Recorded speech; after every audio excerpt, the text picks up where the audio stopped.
very sad report you're giving us.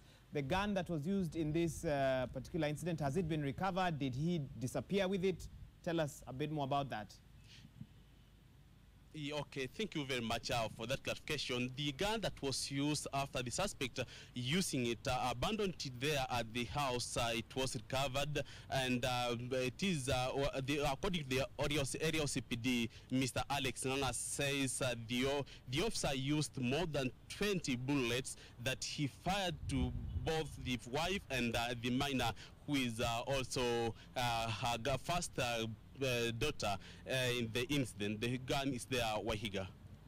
Thank you so much, Evans. 20 bullets, it's unbelievable completely, and we certainly hope that the authorities can get to the bottom of this as quickly as possible. A very sad day indeed for that particular family. All right, we continue to give you more updates now. We want to take you to the National Assembly, the floor of the National Assembly, I believe, where there are two matters happening there. First of all, they're debating a report on committees, a report that was provided by the committees that vetted PSS and ambassadors. We also know that newly appointed members of the Parliamentary Service Commission are being sworn in as we speak. But first things first, let's listen to that debate on the report of committees that vetted PSS and ambassadors. Mheshimiwa Spika, niko kwa hiyo kamati na kila wakati tunajaribu kuweka pesa katika kwa agriculture, na mara kwa mara unakuta pesa pia inapatikiwa inaenda tena pahali zingine.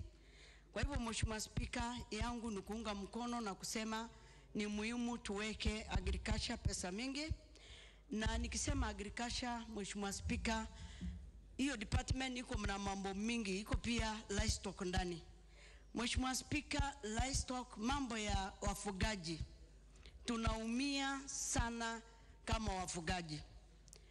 Mheshimiwa Spika, pesa ikiwekwa kwa mambo ya livestock kwa wafugaji, sisi ndio tunaumia. Ukame ikija inamaliza wanyama.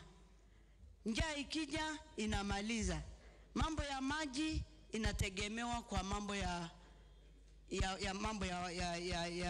wanyama.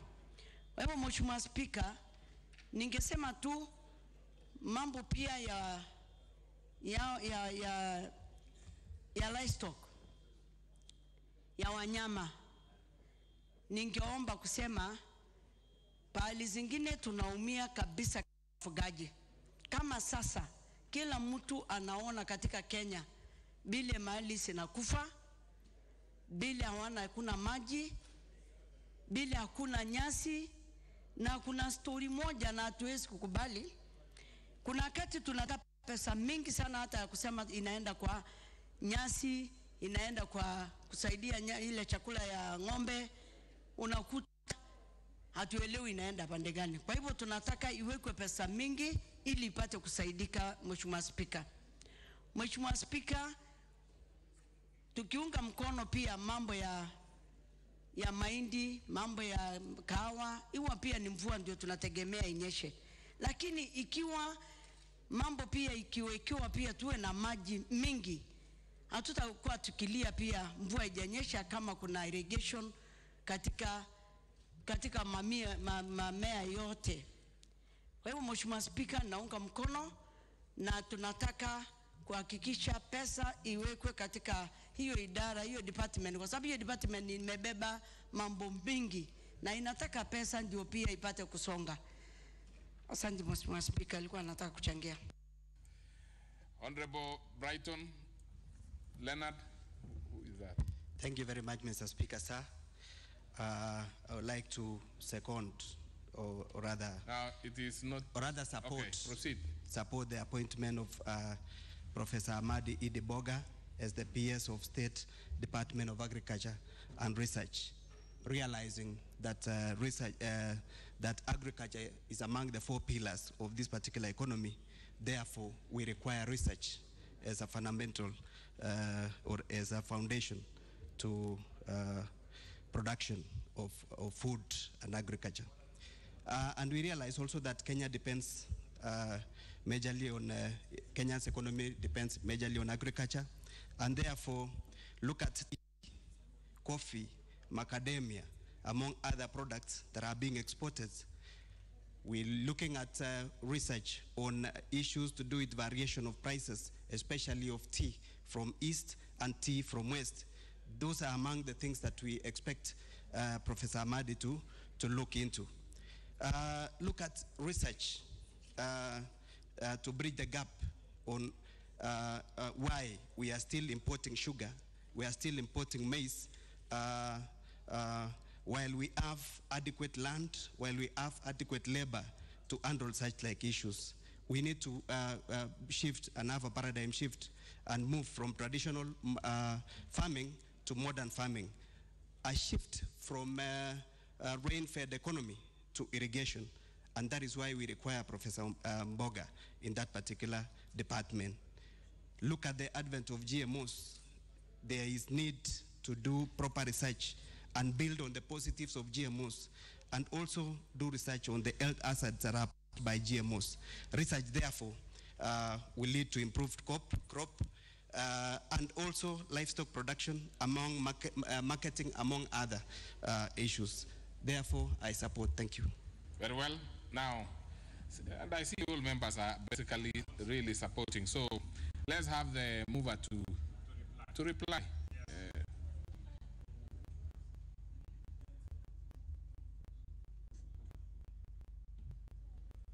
Thank you, Mr. Speaker, sir. Mr. Speaker, from the onset, I want to thank members for having made such a valuable contribution to this motion. The sentiments have been noted. As the committee chair for agriculture, I will convey some of those very valuable points that have been noted by members of this House. And I really want to thank them for having contributed to this motion. Just one or two things I want to clarify. The question on the intellectuals that often are not translated into intellectual prowess, that very often than not we have brilliant minds employed in positions, but they end up in underperforming. That is basically true.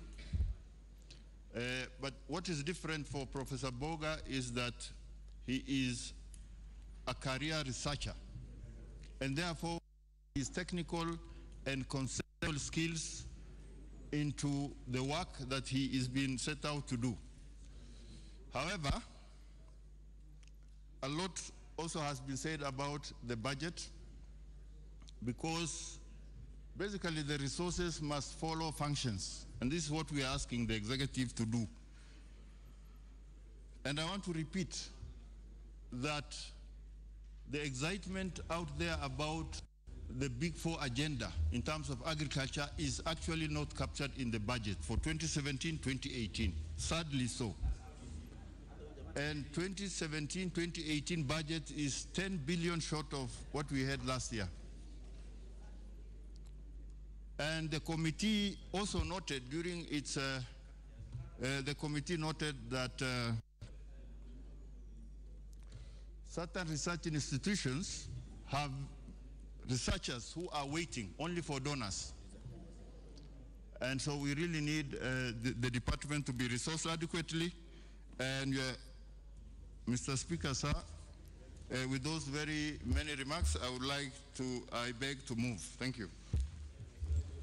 And I proceed to put the question, which is that the report of the Departmental Committee on Agriculture and Livestock on vetting of the nominee for appointment as Principal Secretary, laid on the table of the House on Tuesday, 27th February 2018, and pursuant to provisions of Article 155(3)(b) of the Constitution, approves the appointment of Professor Hamadi Boga as Principal Secretary, State Department for Agricultural Research.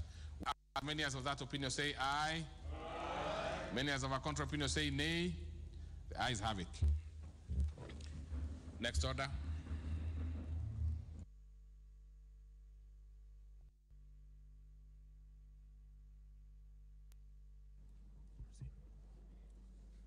Order number 12, special motion. Approval for appointment of principal secretaries for state departments for devolution and planning. That is the chair. Is it Chair Finance? Yes, proceed, Honorable Limo. And I hope we will not be very wordy this morning.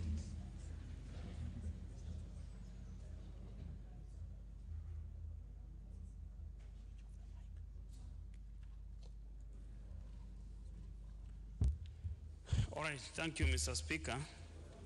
I rise to move a special motion, Mr. Speaker, for the approval of the principal secretaries of planning, and that is Dr. Muya. The best way for you to do, Honorable Limo, is to go through that, the motion, and then start with the reply. Of course, I know you know that very well. Mr. Speaker, I move that this House adopts the report of the Departmental Committee on Finance and National Planning on the vetting of nominees for appointment as principal secretaries laid on the table of the House on Tuesday, February 27, 2018, and pursuant to the provisions of Article 155(3)(b) of the Constitution, approves the appointment of Dr. Julius Muya and Mr. Nelson Marwa as principal secretaries, State Department for Planning and State Department for Devolution, respectively. Mr. Speaker, these nominees, Mr. Speaker, appeared before our committee, the Committee of Finance and National Planning on Wednesday, 21st February 2018, and the committee examined their suitability on the criteria set out by the Public Appointments Approval Act of 2011. Mr. Speaker, we actually noted that the clerk of this House had already sent to the public an invitation for the public to submit a memorandum, and by the time... Well, we interrupt Parliament's proceedings as they continue to approve PS nominees. To take you now to Teleposta Towers, where ICT CS Joe Musheru is launching a task force that will oversee blockchain matters in this country. Of course, blockchain, a new technology that many of you might know more as Bitcoin, but blockchain is a technology that runs Bitcoin, a form of digital currency. And of course, there are many other uses that one can use blockchain for, including land records, etc. So that task force will look at what can be done with this new technology to make government's job easier, more efficient, and the lives of citizens easier. Let's listen in as that task force is launched. The machines to be able to deliver the results, so you're able to know. So they're using image recognition. In fact, the company itself started off mainly in image recognition. They're using big data, cloud services, neural networks, or what we're calling artificial intelligence. So you can imagine even in Kenya with that kind of application, we're very quickly able to start using technology in just improving our healthcare. The government, through my ministry, has embarked on key ambitious projects that include creating a single digital source of truth with the aim of providing every Kenyan with a single, unique identity from birth. We're working with many of the other ministries to ensure that this happens. We're also working on ensuring that we have an efficient government with centralized procurement of ICT products and services across all ministries, departments, and agencies. Also, creation of a digital country through digitization of our sectors and all facets of our lives. And this will include digitization of processes of the national and county governments, use of technology in key activities such as education, health, security and identity, land titling, finance, amongst others. From these projects, the government expects to see increased job creation, growth of companies, with several being listed in the Nairobi Securities Exchange, and the emergence of thousands of Kenyan investors that will be investing in the technology sector. I expect with the current initiatives and policies and recognizing the great skills and talent our hardworking Kenyans and citizens have, that Kenya will emerge as a hub for the thriving regional trade and an engine for emerging opportunities. These opportunities are, one, in the semiconductor and electronic manufacturing sector, and this will include manufacturing sensors for the Internet of Things, as well as trying to cover the more than 950 million mobile subscribers in Africa. As part of Smart Africa, we have a single digital market that our heads of states in Africa have been building, and we want to be able to participate in that. Secondly, e-commerce and logistics hub.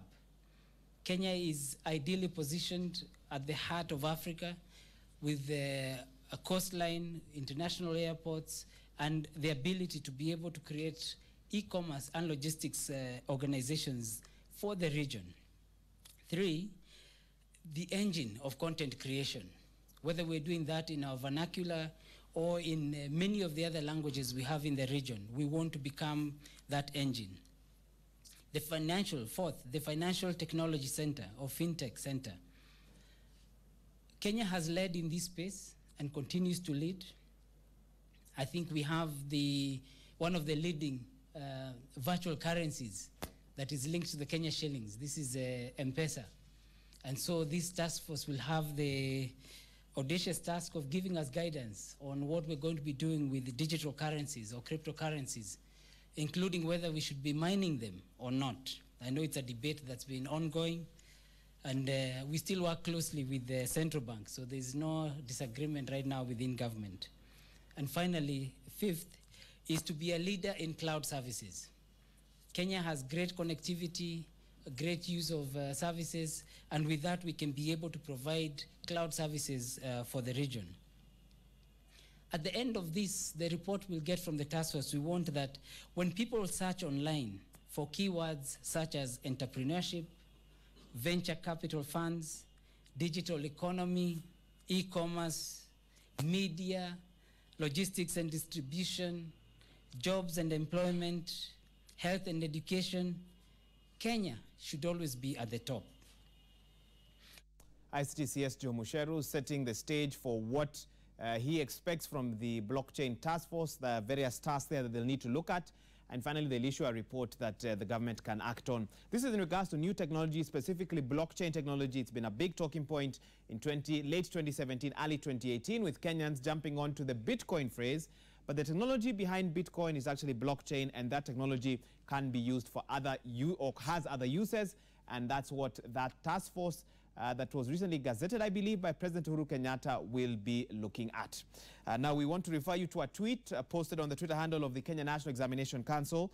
It is a notice that states that all relevant stakeholders should be aware that online registration of 2018 KCPE and KCSE examinations shall end today. Subsequently, the public is informed that there shall be no provision for late registration of candidates for these examinations. And of course, the relevant stakeholders are asked to further ensure that registration details are correctly captured, including names and gender of KCPE candidates, school choices for KCPE, names of KCSE candidates are spelled correctly, and the order of the names is the same as the way they appeared in the KCPE certificate. Subject choices for KCSE conform to the subject combination as per the KCSE regulations, and candidates' photographs are captured as per the specifications in the user manual provided by the council. If you know anyone who was eligible to do their KCPE and KCSE exams this year, please inform them that online registration ends today by close of business. So they need to quickly move. You can get further details from the website or Twitter handle of the Kenya National Examination Council. But the deadline is today, and there is a certain format in which registration must be done to ensure that registration details are correctly captured. All right, let's tell you what news is making headlines beyond our borders. New South African Finance Minister Nhlanhla Nene was sworn into office yesterday, along with several other ministers in President Cyril Ramaphosa's new cabinet. After being sworn in, Nene said he would